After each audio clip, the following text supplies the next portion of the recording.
السلام علیکم۔ یہ واقعہ لیا کے ایک گاؤں کی لڑکی کی آپ بیتی ہے جس نے ہمارے چینل پر موجود واقعات کو دیکھتے ہوئے ہمیں میل کیا ہے۔ اگر آپ کے ساتھ بھی کبھی کوئی ایسا واقعہ پیش آیا ہو تو ضرور ہمیں بتائیں تاکہ ہم اسے کہانی کی صورت اپنے چینل پہ اپلوڈ کریں۔ شکریہ۔ چلیں اب ہم اس لڑکی کی زبانی یہ واقعہ سنتے ہیں۔ رات کے اندھیرے نے ہر چیز کو مکمل اپنی لپیٹ میں لے رکھا تھا۔ وہ اپنی ماں کی قبر کے سرہانے بیٹھی اپنی قسمت پہ آنسو بہا رہی تھی اور ہاتھ میں موجود روٹی کو لالٹین کی روشنی میں دیکھ رہی تھی۔ اچانک سے اس کے ہاتھ میں موجود لالٹین بھی بند ہو گئی اور ہر طرف گھپ اندھیرا ہو گیا۔ اس قدر اندھیرے پر قبرستان میں اکیلے ہونے سے گویا اس کے اوسان خطا ہو گئے۔ ہر طرف مکمل سناٹا چھایا ہوا تھا۔ تبھی اسے وہاں قدموں کی چاپ سنائی دی۔ اس کا دل زور زور سے دھڑکنے لگا۔ کون ہے؟ اس نے کانپتی آواز میں پوچھا، لیکن ہنوز خاموشی چھائی رہی۔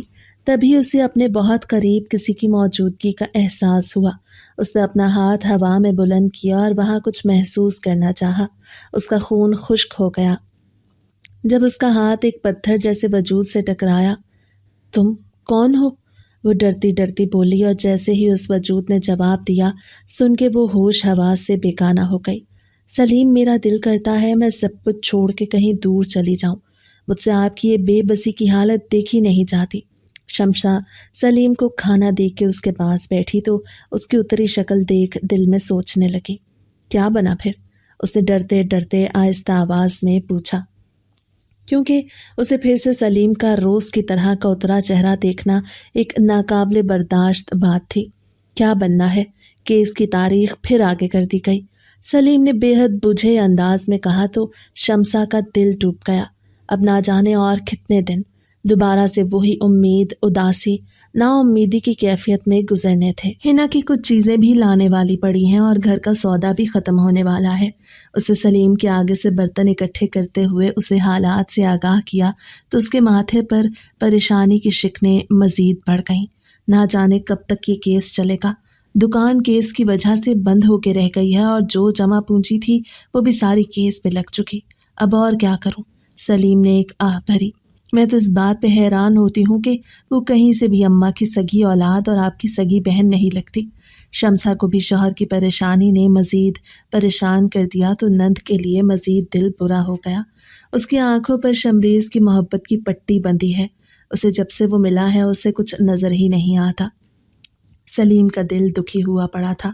دوسری چارپائی پہ لیٹی زبیدہ، جو بظاہر تو آنکھیں بند کیے لیٹی تھی لیکن ان کی ساری گفتگو سن رہی تھی، اسے بھی بیٹے کی بے بسی پہ رونا آیا اور وہ اپنے ماضی میں کیے گئے فیصلے پر ایک دفعہ پھر پچھتانے لگی۔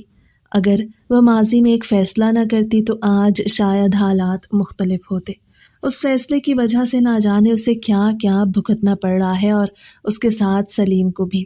اللہ پاک آزمائش ختم کر دے۔ اپنی ہی بیٹی کے ہاتھوں بڑھاپے میں مزید ذلیل نہیں ہو سکتی۔ زبیدہ کے دل سے ایک آہ نکلی۔ میں سوچ رہا ہوں کل کو ماریا کی طرف جاؤں اور اس سے صلح صفائی سے پوچھوں کہ آخر معاملہ ہے کیا، وہ کیوں اس طرح کر رہی ہے۔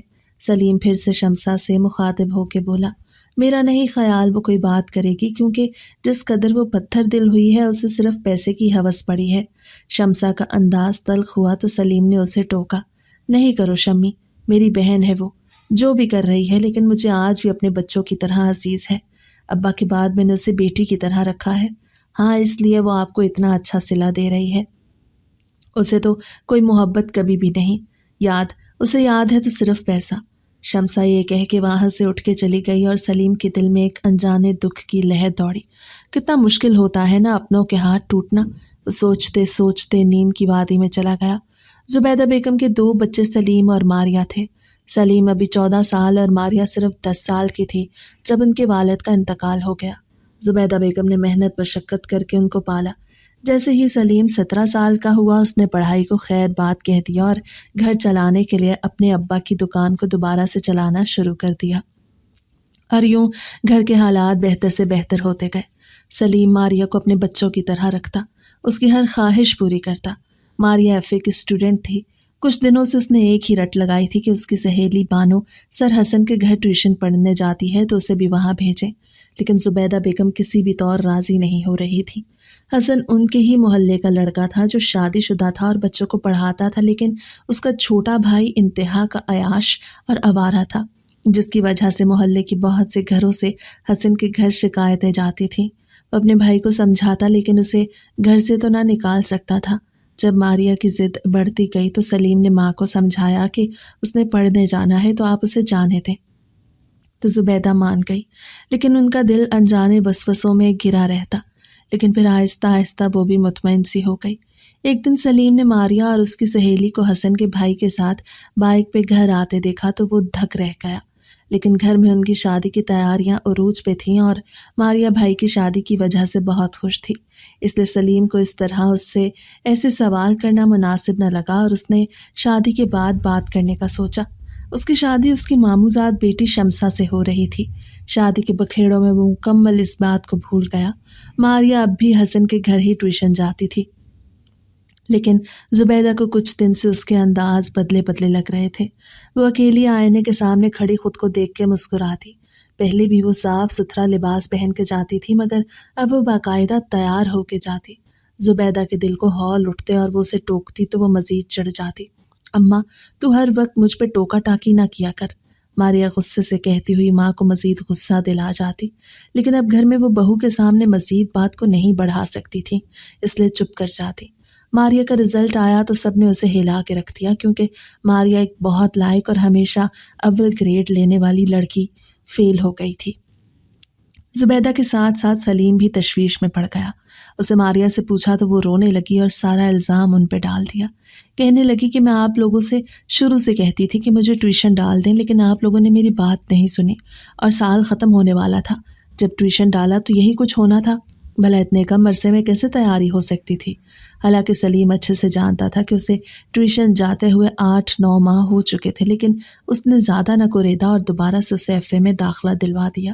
اس نے ماریا کا ایک اچھے ٹیوشن سینٹر میں ایڈمیشن کرایا تو ماریا نے بہت واویلا کیا اور اس میں سے نقص نکال کے دوبارہ سے حسن کے پاس ٹیوشن جانے کی ضد کی۔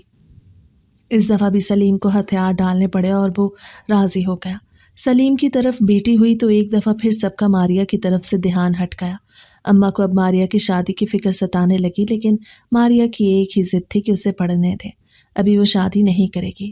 سلیم کے خیال سے بھی ابھی وہ چھوٹی تھی، ابھی اس کی پڑھائی مکمل ہونے تک شادی نہیں کرنی تھی، لیکن زبیدہ بیگم اب کیا بتاتی سلیم کو کہ وہ ماریا کی طرف سے بہت سے خدشات پال کے بیٹھی ہیں، کیونکہ اس کے انداز انہیں کچھ اور ہی بتاتے تھے۔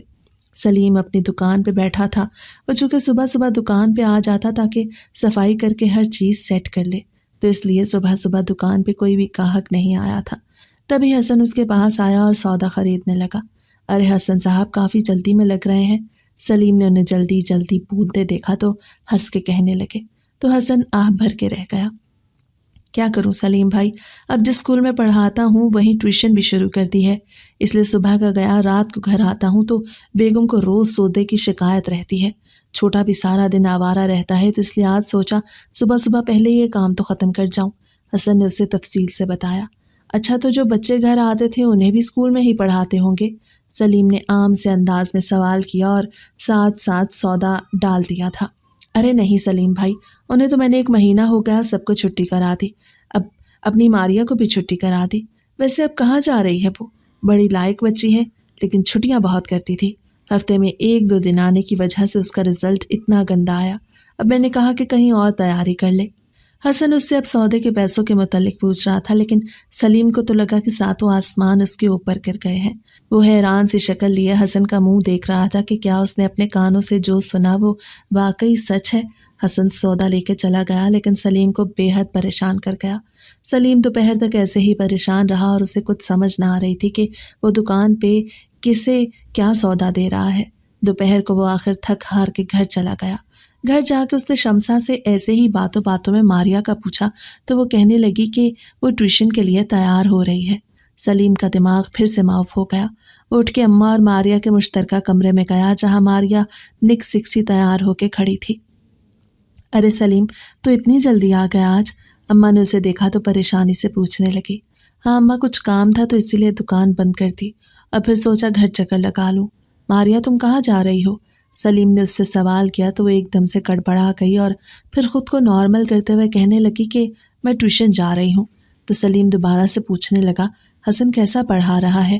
اب اس کے انداز میں ایسا کچھ تھا کہ ماریا ایک لمحے کو ڈر گئی، لیکن پھر کہنے لگی، ہاں بہت اچھا پڑھاتے ہیں حسن سر، اس دفعہ بہت اچھے نمبر آئیں گے۔ وہ اعتماد سے بولتی ہوئی باہر نکل گئی اور سلیم کا دماغ سائیں سائیں کرنے لگا۔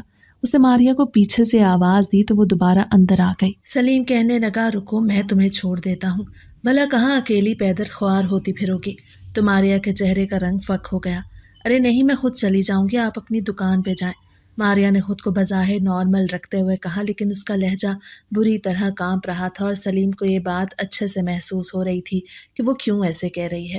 دکان پہ تو میں چلا جاؤں گا، لیکن آج تمہیں ٹیوشن بھی میں خود چھوڑ کے آؤں گا۔ سلیم نے آگے بڑھ کے اس کا ہاتھ زور سے پکڑا تو ماریا کے ساتھ ساتھ زبیدہ بیگم بھی اس کے انداز پر حیران رہ گئی۔ وہ غصے میں اس کا ہاتھ پکڑ کے باہر نکلنے لگا تو ماریا بھی غصے سے چلاتے ہوئے بولی، بھائی یہ کیا طریقہ ہے، میرا ہاتھ چھوڑیں۔ اس کا اس طرح کہنا تھا کہ سلیم کو مزید غصہ آ گیا۔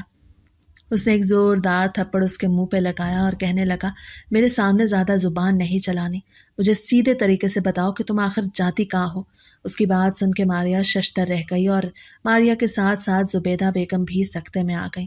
انہوں نے سلیم کا یہ انداز پہلی دفعہ دیکھا تھا اور اس نے ماریا کے اوپر ہاتھ اٹھایا۔ انہیں اس بات پہ یقین نہیں آ رہا تھا، اسے تو کبھی اپنی بہن کو سخت ہاتھوں سے چھوا تک نہیں تھا، اور آج ایسی نوبت آ گئی تھی کہ اس نے اس پہ ہاتھ اٹھایا۔ آخر معاملہ کیا تھا؟ کیا مطلب ہے آپ کا کہ میں کہاں جاتی ہوں؟ ماریا ہکلاتے ہوئے بولی۔ تو سلیم کو پھر غصہ آ گیا۔ اس سے پہلے کہ وہ دوبارہ ہاتھ اٹھاتا، زبیدہ بیگم غصے سے سلیم کی طرف بڑھی اور کہنے لگی، سلیم یہ کیا طریقہ ہے؟ تمہیں شرم نہیں آتی؟ تم اپنی بہن پہ ہاتھ اٹھاتے ہو، اس کی نوبت آ گئی ہے اب۔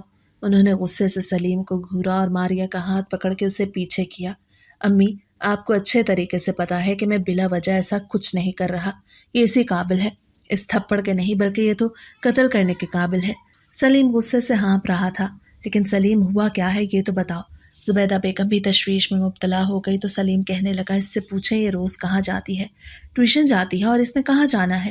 زبیدہ بیگم نے نارمل سے انداز میں کہا تو سلیم بھڑک اٹھا، جھوٹ بولتی ہے یہ کسی ٹیوشن نہیں جاتی، کیونکہ حسن نے مجھے خود بتایا ہے کہ اس نے 1 ماہ پہلے سے ٹیوشن سے چھٹی دے دی ہے۔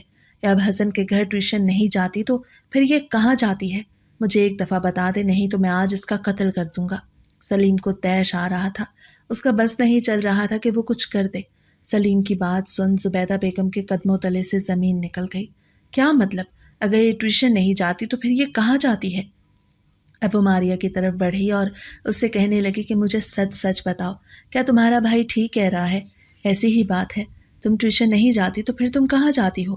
پہلے تو ماریا چپ چاپ سے کھڑی رہی، لیکن جب اس کی اماں نے اسے جھنجھوڑا تو وہ کہنے لگی، ہاں بھائی سچ کہہ رہا ہے، حسن سر نے 1 ماہ پہلے مجھے ٹیوشن سے چھٹی کروا دی تھی۔ ابھی اس کے الفاظ مکمل منہ سے نکلے بھی نہیں تھے کہ زبیدہ بیگم نے ایک زوردار زناٹے دار تھپڑ اس کے منہ پہ مارا اور کہنے لگی کہ یہ دن دیکھنے کو رہ گیا تھا، اس لیے تو میں ڈرتی تھی، اسی دن سے میرا دل ہولتا تھا، کاش تو پیدا ہوتے ہی مر جاتی تو آج یہ نوبت نہ آتی۔ زبیدہ بیگم نے کوسنے دینے شروع کر دیے تو سلیم غصے سے وہاں چلا گیا۔ شمسہ اپنے کمرے میں سو رہی تھی، اس لیے اسے کسی بات کی خبر نہ ہوئی۔ زبیدہ بیگم نے بمشکل خود کو نارمل کیا اور اس سے نارمل انداز میں تفصیل پوچھنے لگی۔ ماریا نے بتایا کہ وہ شمریز یعنی حسن کے چھوٹے بھائی کو روز ملنے جاتی ہے، اور اس نے بتایا کہ وہ شمریز ایک دوسرے سے محبت کرتے ہیں۔ ماریا ڈٹائی سے کہنے لگی کہ میں شمریز سے بہت پیار کرتی ہوں اور میں اس کے بغیر مر جاؤں گی، اس لیے میں اسی سے شادی کروں گی۔ اس کی باتیں سن کے زبیدہ بیگم کا دماغ گھوم گیا، کیونکہ شمریز ایک آوارہ نکٹھو آدمی تھا جو کچھ بھی نہیں کرتا تھا، اور ماریا اس سے شادی کا کہہ رہی تھی۔ زبیدہ بیگم نے اس کی بات سنی اور غصے سے کہنے لگی، کچھ دن تک تمہارا خود ہی عاشقی کا بھوت اتر جائے گا، اور خبردار مجھے تم کمرے سے باہر نکلی نظر آئی تو ٹانگیں توڑ کے رکھ دوں گی۔ زبیدہ بیگم کا بس نہیں چل رہا تھا کہ وہ اس کا قتل ہی کر دیتی۔ سلیم نے بھی اس سے بات کرنا چھوڑ دی تھی۔ زبیدہ نے اس کو ساری تفصیل بتا دی، جسے سن کے وہ دوبارہ آپس سے باہر ہو گیا اور کہنے لگا، اماں اس سے صاف صاف لفظوں میں کہہ دینا کہ اگر اس نے دوبارہ شمریز کا نام بھی لیا تو میں اس کی زبان کاٹ کے رکھ دوں گا۔ وہ پورے جہان کا آوارہ لڑکا جس کے ساتھ اس نے ہماری عزت کو 2 کوڑی کا کر دیا۔ 3-4 دن بعد زبیدہ بیگم سلیم سے کہنے لگی کہ انہوں نے ماریا کے لیے ایک بہت اچھا رشتہ دیکھا ہے اور وہ اس کی شادی وہاں کرنا چاہتی ہیں۔ لیکن جب یہ خبر ماریا کے کانوں میں پہنچی تو وہ بھڑک اٹھی اور کہنے لگی کہ وہ شادی کرے گی تو صرف شمریز سے کرے گی، ورنہ وہ کچھ کھا کے مر جائے گی۔ وہ اس قدر دلیری سے بھائی کے سامنے بول رہی تھی، میں بتا رہی ہوں ماریا، میں تمہاری زبان کاٹ کے رکھ دوں گی۔ تجھے ذرا حیا نہیں رہی؟ بھائی کے سامنے کس طرح دیدہ دلیری سے بول رہی ہے۔ زبیدہ بیگم نے اسے حیا دلانی چاہی تو وہ مزید غصے سے بولی کہ اماں، میں تجھے بتا رہی ہوں، اگر تو نے میری شادی اس کے ساتھ نہ کی تو میں زہر کھا کے مر جاؤں گی، پھر نہ مجھے کہنا۔ اور رہی بات بھائی کے سامنے بولنے کی، تو میں یہ بات بھائی سے کہہ رہی ہوں کہ اگر وہ اپنی عزت چاہتے ہیں تو چپ چاپ میری شادی شمریز سے کر دیں۔ وہ یہ کہتے ہوئے دندناتی اندر چلی گئی۔ یہ پرانی والی ماریا تو تھی ہی نہیں، یہ کوئی اور ماریا تھی جو ان کو نظر آ رہی تھی، جس کی آنکھوں پر صرف شمریز کی عاشقی کی پٹی بندھی تھی۔ اس کی باتیں سن سلیم اور زبیدہ بیگم دونوں دھک سے رہ گئے۔ سلیم، میں تو کہتی ہوں کہ اس کے طور طریقے ٹھیک نہیں، اس کی شادی شمریز سے ہی کر دیتے ہیں، خود ہی بھگتے گی۔ تو کیا کہتا ہے؟ زبیدہ نے سلیم سے اپنی گہری سوچ کی تائید چاہی۔ لیکن اماں، وہ انتہا کا آوارہ ہے، کچھ نہیں کرتا، یہ کیسے رہے گی اس کے ساتھ؟ سلیم پریشانی سے بولا، مجھے ڈر ہے یہ ہماری برسوں کی عزت داغدار نہ کر دے، اس لیے جو چاہتی ہے وہی کر دیتے ہیں، باقی خود ہی بھگتے گی۔ اگر اس کی اسی میں خوشی ہے تو پھر رہے خوش۔ چلے اماں، جو آپ کو مناسب لگے، اپنی بیٹی کے لیے تو وہ کر لیں، میں درمیان میں آ کے اس کی خوشیاں نہیں کھانا چاہتا۔ اگر آپ کو بہتر لگتا ہے تو میں آپ کے ساتھ ہوں۔ زبیدہ بیگم اس کی بات سن سوچ میں پڑ گئی اور انہوں نے فیصلہ کر لیا۔ اگلے دن انہوں نے ماریا سے کہا کہ وہ شمریز سے کہے کہ وہ سیدھے طریقے سے رشتہ بھیجے اور اس کا نکاح پڑھا کے لے جائے۔ اور ایک بات میری اچھے طریقے سے یاد رکھنا، مجھ سے کسی بھی چیز جہیز وغیرہ کی امید نہ رکھنا، کیونکہ میں تمہیں کچھ بھی نہیں دوں گی، آگے جا کر تو شمریز سے ہی لینا جو بھی لینا ہوگا۔ زبیدہ نے فیصلہ سناتے ہی اسے ساتھ وارن بھی کر دیا۔ ماریا تو گویا خوشی سے نہال ہو گئی، اسے تو سوائے شمریز کے کچھ بھی نظر نہیں آ رہا تھا، نہ ہی اپنا مستقبل اور نہ ہی کچھ اور۔ بہت خوشی خوشی سے ماں کی ہاں میں ہاں ملانے لگی اور کہنے لگی، مجھے آپ لوگوں سے کچھ چاہیے بھی نہیں، مجھے صرف شمریز چاہیے اور تو مجھے کسی چیز کی طلب نہیں۔ وہ چہکتے ہوئے کہنے لگی، اچھا میرے سامنے یہ زیادہ عاشقوں معشوقوں والی باتیں نہ کرو اور سیدھے طریقے سے شمریز کو کہو کہ آئے اور تمہیں بیاہ کے لے جائے۔ زبیدہ بیگم کو اس کی باتوں اور بے باکی پہ سخت غصہ آ رہا تھا۔ ٹھیک ہے اماں، تو ویسے بھی مجھے دفع کر رہی ہے، دیکھنا ایک دفعہ بس میری اس سے شادی ہو جائے، میں مڑ کے کبھی اس گھر میں نہیں آؤں گی، ہمیشہ ذلیل کرتے ہیں سب۔ ماریا کی بات سن زبیدہ بیگم دھک سے رہ گئی کہ ہمیشہ سے اسے لاڈ پیار میں رکھا تھا اور کبھی بھی اس کی کسی خواہش کو رد نہیں کیا تھا، تو وہ آج انہیں یہ صلہ دے رہی تھی، لیکن وہ اس کے ساتھ مزید بحث نہیں کرنا چاہتی تھی، اس لیے چپ کر گئی۔ کچھ دن بعد اس کا نکاح بہت سادگی سے شمریز کے ساتھ ہو گیا۔ آنٹی دیکھیں، آپ بہت سوچ سمجھ کے فیصلہ کریں، کیونکہ شمریز چاہے میرا بھائی ہے لیکن میں اس کی طرف سے کوئی بھی ضمانت آپ کو نہیں دیتا، اس لیے آپ میری بات پہ غور ضرور کریں۔ اس کے سگے بھائی حسن نے جب زبیدہ بیگم سے یہ کہا تو اس پر زبیدہ بیگم چپ رہ گئیں، تو حسن بھی سمجھ گیا کہ وہ بیٹی کے آگے مجبور ہیں، اس لیے چپ کر گئی ہیں۔ اس سے بھی زیادہ کچھ نہ کہا، لیکن زبیدہ بیگم خون کے آنسو رونے لگی کہ جس کا سگا بھائی ہی اس کے بارے میں ایسا کہہ رہا ہے، وہ انسان کیسا ہوگا۔ لیکن پھر وہ یہ سوچ کے چپ کر گئی کہ ماریا نے خود ہی اس آگ میں کودنے کا فیصلہ کیا ہے، اگر وہ اس کے فیصلے سے انکار کریں تو انہیں ڈر تھا کہ وہ کہیں عزت نہ خراب کر دے یا حرام موت نہ مر جائے، اس لیے انہیں ہتھیار ڈالنے پڑے اور اس کا نکاح شمریز سے ہو گیا۔ شروع کے دنوں میں تو وہ شمریز کے ساتھ بہت خوش رہی، کیونکہ جو شادی کے وقت پیسے انہیں سلامی وغیرہ میں ملے، شمریز وہی خرچ کر رہا تھا اور اسے بے حد خوش رکھ رہا تھا۔ شمریز چونکہ کوئی کام نہیں کرتا تھا، اس لیے جب وہ پیسے ختم ہوئے تو حسن نے بھی ہری جھنڈی دکھا دی، کیونکہ اس کی بھی بیوی کسی صورت بھی شادی کے لیے راضی نہیں تھی۔ وہ تو پہلے ہی شمریز کو بہت مشکل سے برداشت کرتی تھی اور اب اس کی بیوی کے اخراجات اس کے لیے ناممکن سی بات تھی، اس لیے حسن نے صاف صاف شمریز سے کہہ دیا کہ وہ اپنی بیوی اور اپنے کھانے پینے کا خرچہ خود اٹھائے گا، جسے شمریز نے مذاق میں اڑا دیا، اور شادی کے بعد جب پیسے ختم ہوئے تو حسن نے اپنا کہا سچ کر دکھایا، اس نے واقعی اس کا کھانا پینا الگ کر دیا۔ ماریا نے جب شمریز سے کام کرنے کا کہا تو وہ ہتھے سے اکھڑ گیا۔ شادی سے پہلے تو شمریز اسے بہت یقین دلاتا رہتا تھا کہ وہ اس کی خاطر کچھ بھی کرنے کو تیار ہے، وہ اس کی خاطر سارے کام کرے گا، لیکن شادی کے بعد جب وہ اس بات سے صاف مکر گیا تو ماریا دھک رہ گئی۔ ماریا اسے بہت سمجھاتی، لیکن وہ پہل تو ایسے ہی انکار کرتا، لیکن پھر بعد میں اس نے اس پہ غصہ کرنا شروع کر دیا۔ اب ماریا کو سمجھ نہیں آتی تھی کہ وہ کھانے کے لیے بھی حسن کی بیوی کے آگے ہاتھ نہیں پھیلا سکتی تھی۔ اس نے اپنے پاس جو پیسے تھے ان سے خرچہ کرنا شروع کر دیا، لیکن وہ کب تک ان پیسوں کو چلاتی؟ آخر وہ پیسے بھی ختم ہو گئے تو وہ بالکل کنگال ہو کے رہ گئی۔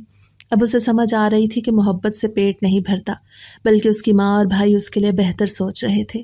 لیکن پھر شمریز نے اس کے کانوں میں بات ڈالی کہ اسے جہیز میں کچھ نہ کچھ لانا چاہیے تھا، اور آج وہ جہیز میں کچھ لاتی تو ان کے کام آ جاتا۔ پہلے تو وہ سن کے بہت غصہ ہوئی، پھر اس کے دماغ میں بات ڈالی کہ اس کے گھر والوں نے اسے خالی ہاتھ بھیجا ہے اور اس کا بھائی اس کے حصے کی ساری جائیداد خود ہڑپ رہا ہے۔ اس کے لیے تو بہت آسانی ہوگی جائیداد کو ہڑپ کرنے میں۔ ماریا کے ذہن میں جب یہ بات آئی تو وہ بھی سوچ میں پڑ گئی۔ شمریز نے اسے فورس کیا کہ وہ اپنے بھائی کے گھر جائے اور اپنا حصہ لے کے آئے، اس سے وہ کوئی کاروبار کرے گا۔ تو ماریا بہت خوش ہوئی کہ اس نے کام کرنے کے متعلق سوچا۔ تو صحیح ہے، وہ اپنی ماں کے پاس گئی۔ اتنی جلدی اماں نے اسے اپنے پاس دیکھا تو آگ بگولا ہو گئی اور کہنے لگی، اب یہاں کیا لینے آئی ہو؟ تمہیں تو صرف شمریز چاہیے تھا، اس کے بعد تم نے اس گھر کی طرف دیکھنا بھی نہیں تھا۔ انہوں نے طنزیہ لہجے میں اس سے بات کی تو ماریا اس بات کے جواب میں بغیر کوئی حال چال پوچھے ڈائریکٹ کہنے لگی کہ مجھے میرا حصہ چاہیے۔ آپ لوگوں نے مجھے جہیز میں بھی کچھ نہیں دیا۔ آپ شمریز کوئی کاروبار کرنا چاہتا ہے اور میرے پاس کچھ بھی نہیں، تو اس لیے مجھے میرا حصہ دیں۔ جب سلیم نے یہ بات سنی تو اس کے حصے کی جتنی بھی رقم بنتی تھی اس نے چپ چاپ سے بہن کے ہاتھ میں تھما دیا اور اس سے کچھ نہ کہا۔ اس کی ماں نے بہت منع کیا، لیکن سلیم کا کہنا تھا کہ اس نے اپنے حق کی ڈیمانڈ کی ہے، اس کا جو حق بنتا ہے میں اس کا حق پورا اسے دوں گا۔ ماریا بہت خوش ہوئی اور وہ پیسے لے کے شمریز کو کاروبار کرنے کے لیے دیے، لیکن شمریز کاروبار کرنا چاہتا تو کرتا، اس نے وہ رقم کچھ ماہ کے اندر اندر ہی کبھی کسی کام لگا اور ایسے ہی ختم کر دی۔ ماریا کو جب کوئی اور راہ نظر نہ آئی تو اس نے بچوں کو ٹیوشن پڑھانا شروع کر دی، جس سے وہ اپنا گزر بسر کرتی، لیکن شمریز پہلے کی طرح ہی آوارہ اور نکٹو رہا۔ ماریا بھی آخر کب تک ٹیوشن سے گزارا کر سکتی تھی؟ حالات تنگ پڑتے تو وہ بھی تنگ آ جاتی۔ شمریز نے دوبارہ سے اسے اپنی باتوں میں لگایا اور کہنے لگا، تمہارے بھائی کے پاس جو دکان ہے اگر وہ مل جائے تو میں وہ دکان چلا لوں گا۔ ماریا پہل بہت غصہ ہوئی اور کہنے لگی کہ اماں اسے جان سے مار دے گی اور وہ اپنا حصہ لے چکی ہے۔ تو شمریز کہنے لگا، بھلا کس کے پاس ثبوت ہے کہ اس نے حصہ لیا؟ وہ اب بھی کورٹ میں جا سکتی ہے۔ ماریا جو صدا کی بے وقوف تھی ہمیشہ سے اس کے پیار محبت کے جھانسے اور باتوں میں آ جاتی، اس لیے اس دفعہ بھی اس کی باتوں میں آ گئی اور سوچنے لگی کہ واقعی سلیم بھائی کا اتنا اچھا کام چلتا ہے، اگر وہی دکان شمریز کو مل جائے تو وہ بھی خوش باش ہو کر گزارا کرے گی۔ اس نے ایک دفعہ پھر گھر جانے کا فیصلہ کیا اور جا کے زبیدہ سے ڈیمانڈ کی تو زبیدہ آپے سے باہر ہو گئی اور کہنے لگی، میں تمہیں کبھی بھی وہ دکان نہیں دوں گی اور یہ اپنی شکل لے کے یہاں سے دفع ہو جاؤ۔ سلیم نے بھی اس دفعہ صاف انکار کر دیا اور کہنے لگا جو اس کا حصہ بنتا تھا وہ اسے دے چکا۔ تو ماریا صاف مکر گئی اور کہنے لگی، اس نے اسے کچھ بھی نہیں دیا، کیا ثبوت ہے اس کے پاس کہ اس نے اسے کوئی پیسے وغیرہ دیے ہیں؟ اس کا دکان میں ابھی بھی حصہ ہے اور وہ کیس کر کے اپنا وہ حصہ لے سکتی ہے۔ شمریز کی جان پہچان کا ایک آدمی تھا جس کے ذریعے شمریز نے دکان پہ کیس کروا دیا اور ماریا نے بھرپور اس کا ساتھ دیا، جس کی وجہ سے سلیم کی دکان بند ہو کے رہ گئی اور اب وہ اپنی ہی بہن کے ہاتھوں بے بس ہو کے رہ گیا۔ سلیم ماریا کے کیے گئے کیس کی وجہ سے گھر بیٹھ گیا۔ اس نے اپنی ساری جمع پونجی بھی کیس پہ لگا دی، کیونکہ وہ اپنی دکان کسی صورت بھی شمریز کو نہیں دے سکتا تھا۔ وہ جانتا تھا کہ وہ ایک عیاش آدمی ہے، اس کا چلتا چلایا کاروبار بھی ختم کر دے گا اور وہ لوگ سڑک پہ آ جائیں گے۔ اس نے ہر ممکن کوشش کی کہ وہ کیس ختم ہو جائے۔ ابھی کیس چل ہی رہا تھا جب اچانک سے شمسا کے بھائی کا انتقال ہو گیا تو وہ لوگ ہنا کو ادھر ہی چھوڑ کے خود شہر شمسا کے بھائی کے گھر چلے گئے۔ لیکن جب دونوں میاں بیوی واپس آ رہے تھے تو راستے میں ان کا ایکسیڈنٹ ہوا، جس کی وجہ سے دونوں کا انتقال ہو گیا۔ زبیدہ بیگم کے لیے یہ خبر ایک دھماکے کی طرح تھی۔ ایک چھوٹی سی 4 سال کی بچی کو تنہا چھوڑ کے ان کی بہو اور بیٹا اس دنیا سے رخصت ہو چکے تھے۔ وہ نیم پاگل ہو چکی تھی، انہیں سمجھ نہیں آ رہا تھا کہ وہ کیا کریں، لیکن پھر بھی نہ جانے کیسے انہوں نے خود میں ہمت پیدا کی اور خود کو ہنا کے لیے ٹھیک کیا، حوصلہ دیا۔ جب ماریا کو بھائی اور بھابھی کی موت کی خبر ہوئی تو وہ ماں کے پاس آئی۔ اس کی ماں سمجھی کہ شاید اس کی دلجوئی کے لیے آئی ہے، لیکن جب کافی دن گزر گئے تو شمریز بھی وہیں آ گیا اور دونوں میاں بیوی وہاں رہنے لگے۔ پہل تو زبیدہ کو بہت غصہ آیا کہ اس کا بیٹا اسی طرح پریشان دنیا سے چلا گیا اور سگی بہن نے اس کے ساتھ اس طرح کیا، لیکن پھر سوچا کہ اب ان کا اس دنیا میں ہے ہی کون، اس لیے بیٹی کے ساتھ انہوں نے کوئی بدمزگی نہ کی اور ان دونوں کو رہنے دیا۔ لیکن جب زیادہ دن گزرنے پر بھی وہ لوگ وہاں سے نہ گئے تو انہیں بالآخر کہنا ہی پڑا کہ ماریا، میں اور ہنا بالکل ٹھیک ہیں، اب تم اپنے گھر چلی جاؤ۔ لیکن ماریا نے جو کہا وہ سن کے ان کے قدموں تلے سے زمین نکل گئی۔ ماریا کہنے لگی کہ وہ گھر اور دکان دونوں اس کی ہیں۔ اماں، اگر کہیں جانا ہے تو تم اپنی پوتی کو لے کے جا سکتی ہو۔ اس کی بات سن کر زبیدہ بیگم آپے سے باہر ہو گئی اور کہنے لگی کہ اس کی ہمت کیسے ہوئی اس طرح کہنے کی۔ تو شمریز نے انہیں گھر کے کاغذ دکھائے جو دھوکے سے انہوں نے نہ جانے کب اپنے نام کروا لیا تھا۔ اب شمریز نے زبیدہ بیگم سے کہنا شروع کر دیا کہ وہ وہاں سے جا سکتی ہیں۔ زبیدہ بیگم اپنی ہی اولاد کے ہاتھوں اس قدر ذلالت مزید برداشت نہیں کر سکتی تھیں، اس لیے چپ چاپ سے ہنا کو لیا اور دوسرے گاؤں اپنی ایک سہیلی کی طرف چلی گئیں۔ ان کی سہیلی بہت اچھی تھی جنہوں نے ان کا بہت ساتھ دیا۔ سہیلی کا چونکہ گھر اتنا بڑا نہیں تھا، اس لیے زبیدہ کو اس کے گھر بوجھ ڈالنا مزید مناسب نہ لگا اور انہوں نے اپنے کانوں اور ہاتھوں میں موجود سونا بیچ کے ایک چھوٹا سا کچا مکان لے لیا جس میں وہ ہنا کے ساتھ رہنے لگے۔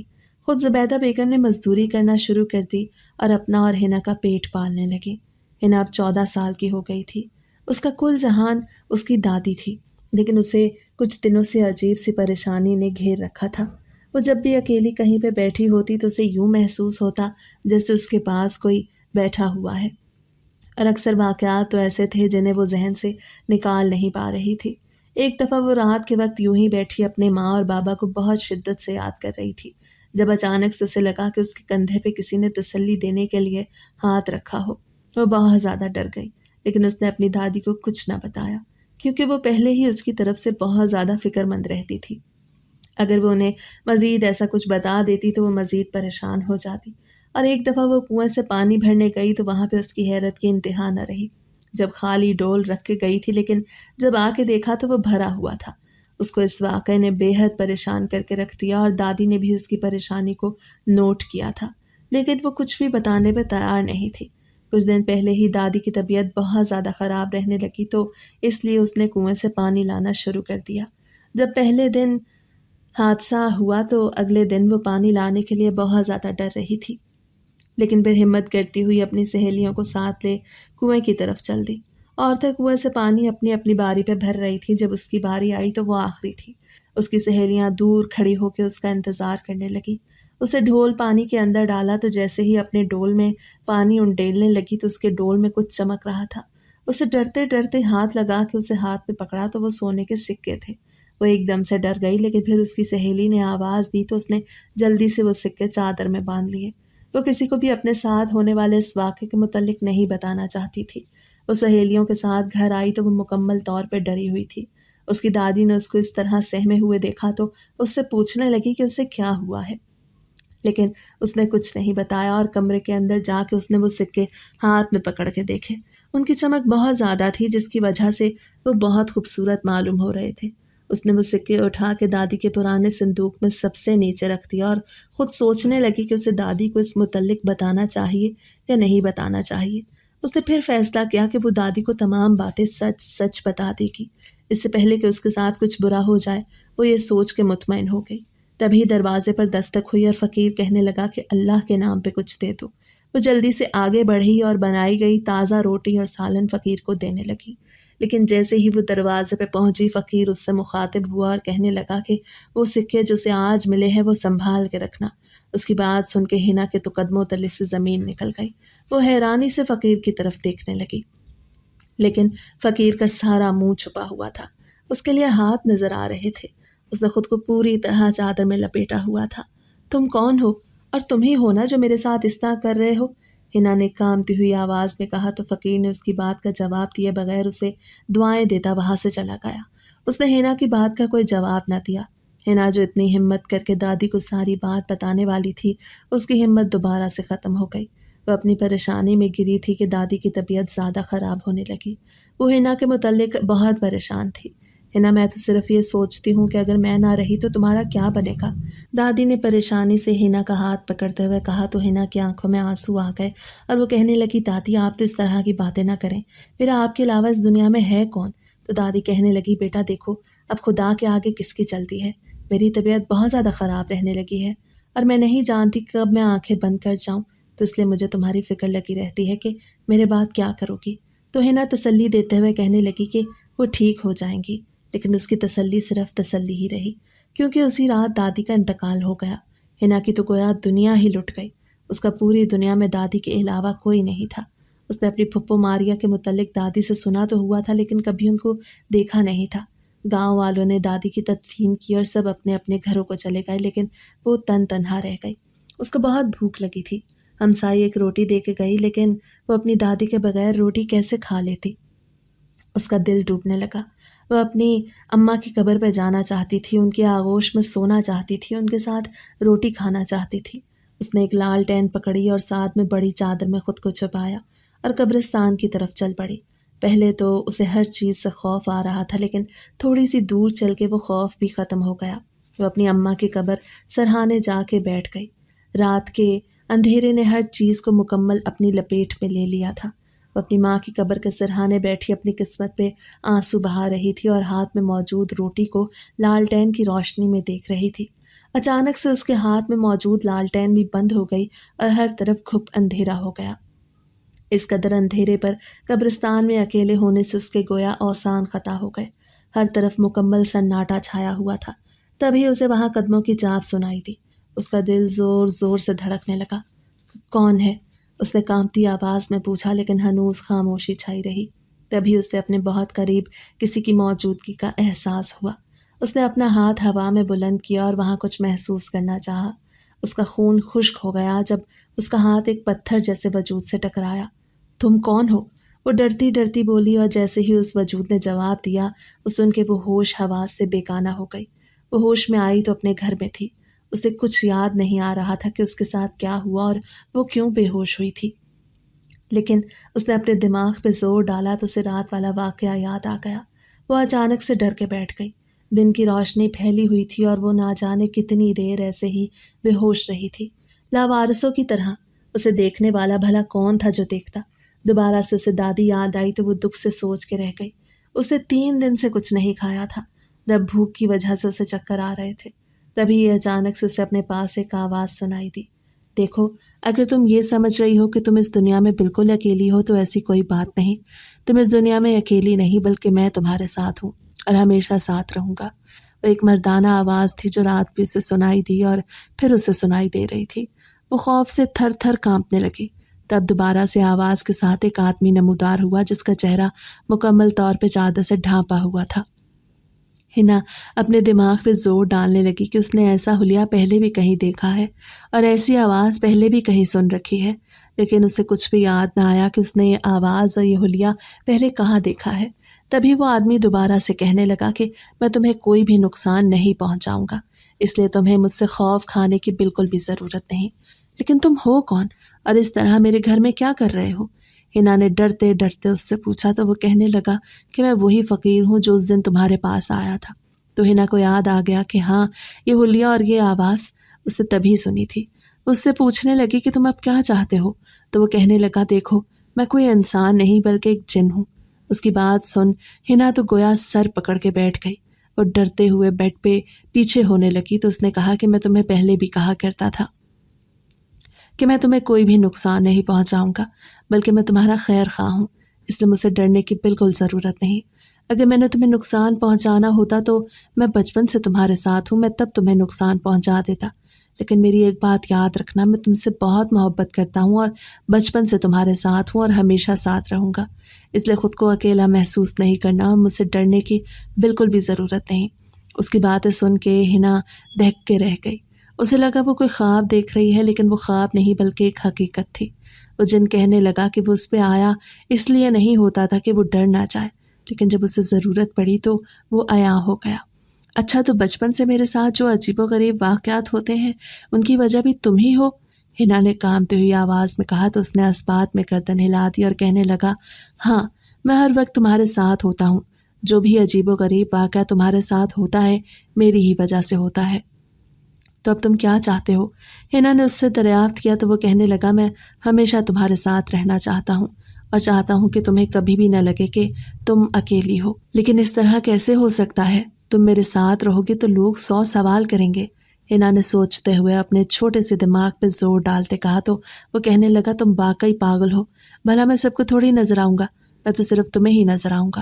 اس کی بات سن ہنا بہت خوش ہوئی کہ چلو شکر ہے کوئی تو اس دنیا میں ہے جو اس کے ساتھ رہے گا۔ اس نے ہنا کے آگے لذیذ کھانا پیش کیا اور کہنے لگا تم کھانا کھاؤ۔ ہنا اس سے کہنے لگی کہ اگر وہ جن ہے تو اسے معلوم ہوگا کہ اس کی پھپھو کہاں رہتی ہیں، اس نے اس سے ملنا ہے اور اسے دادی کی وفات کے متعلق بتانا ہے۔ تو جن نے اس بات میں گردن ہلا دی اور کہنے لگا کہ وہ آج ہی اسے وہاں لے جائے گا۔ ہنا کو اپنی پھپھو کے پاس جانے کی جلدی تھی، اسے جلدی جلدی کھانا ختم کیا۔ جن نے اسے اپنی آنکھیں بند کرنے کو کہا اور جب اس نے آنکھیں کھولی تو وہ ایک جانے پہچانے دروازے کے سامنے تھی۔ اسے یاد آیا کہ بچپن میں وہ یہاں کھیلا کرتی تھی۔ وہ اپنے ماں باپ کو یاد کر کے آپ دیدہ ہو گئی۔ تو جن نے اسے اشارہ کیا کہ وہ اس طرح نہیں کرے۔ اس نے جلدی سے خود کو سنبھالا اور دروازے پہ دستک دینے لگی۔ دروازہ ایک چھوٹے سے بچے نے کھولا تو انہوں نے ماریا کا نام لے کے کہا کہ اسے اس سے ملنا ہے۔ تو اس بچے کی آنکھوں میں کوئی بھی شناسائی کی رمق نظر نہ آئی، لیکن پیچھے سے آواز آئی، ارے کون مجھے ملنے آیا ہے؟ مجھ معذور اور بیمار سے بھلا کون ملنے آ سکتا ہے؟ ماریا نے کراہتے ہوئے کہا تو ہنا ایک لمحے کے لیے سناٹے میں آ گئی، لیکن پھر خود کو سنبھالتے ہوئے آگے بڑھ گئی اور جا کے جب ماریا کی حالت دیکھی تو اس کے رونگٹے کھڑے ہو گئے۔ اس کی دونوں ٹانگیں ساتھ ہی نہیں تھی، وہ حیران ہو کے اس کی طرف دیکھ رہی تھی۔ جب ماریا نے اس سے سوال کیا اور کہنے لگی تم کون ہو اور مجھے کیسے جانتی ہو، تو ہنا نے اپنا تعارف کرایا اور کہنے لگی کہ دادی کا انتقال ہو چکا ہے۔ یہ سن کے ماریا زاروں قطار رونے لگی اور کہنے لگی میں نے ان کے ساتھ غلط کیا اور اب دیکھو میرے ساتھ کیا ہو رہا ہے۔ اللہ کی لاٹھی بے آواز ہوتی ہے۔ مجھے اس چیز کی تب سمجھ آئی جب میں کچھ نہیں کر سکتی تھی۔ میں نے اماں کو بہت سے لوگوں کے ذریعے ڈھونڈنے کی کوشش کی لیکن وہ مجھے نہ ملی، اور دیکھو میں کتنی بدقسمت بیٹی ہوں۔ میری ماں مجھے معاف کیے بغیر اس دنیا سے رخصت ہو گئی۔ پہلے میں نے بھائی کو اس طرح خود سے ناراض رخصت کر دیا اور اب ماں بھی اس طرح رخصت ہو گئی۔ ماریا زاروں قطار رو رہی تھی۔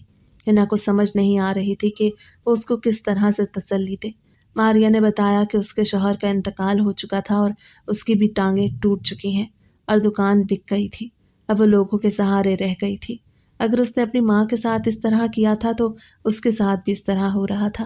ماریا نے رو رو کے ہنا سے معافی مانگی تو ہنا بھی اس کی حالت پہ رو دیا اور ہنا ابھی بھی وہی موجود تھی جب ماریا کا ہارٹ اٹیک ہوا اور وہ انتقال کر گئی۔ ہنا ششدر رہ گئی، وہ حیران پریشان تھی، صورتحال کو سمجھنے کی کوشش کر رہی تھی، لیکن شاید ماریا اب تک صرف معافی مانگنے کے لیے ہی زندہ تھی، اور اب جب اسے لگا کہ اسے معافی مل گئی ہے تو وہ دنیا سے رخصت ہو گئی۔ جو آخری سہارا بچا تھا وہ بھی چلا گیا۔ ہنا زاروں قطار رو رہی تھی، لیکن اس نے ایک طرف سے شکر کیا کہ جتنی تکلیف میں ماریا تھی اس سے اچھا تو موت ہی تھی۔ اس نے اس کے لیے ڈھیروں دعائیں کی اور اس جن ذات کے ساتھ اپنے گھر رخصت ہو گئی۔ اس جن ذات نے اس کی بہت زیادہ مدد کی، اس کا بے حد خیال رکھتا، کھانا وغیرہ بھی سارا خیال رکھتا۔ لوگوں کے ڈر سے جن ذات نے انسان کے روپ میں ہنا سے شادی کر لی اور اب وہ دونوں ہنسی خوشی ایک دوسرے کے ساتھ رہنے لگے۔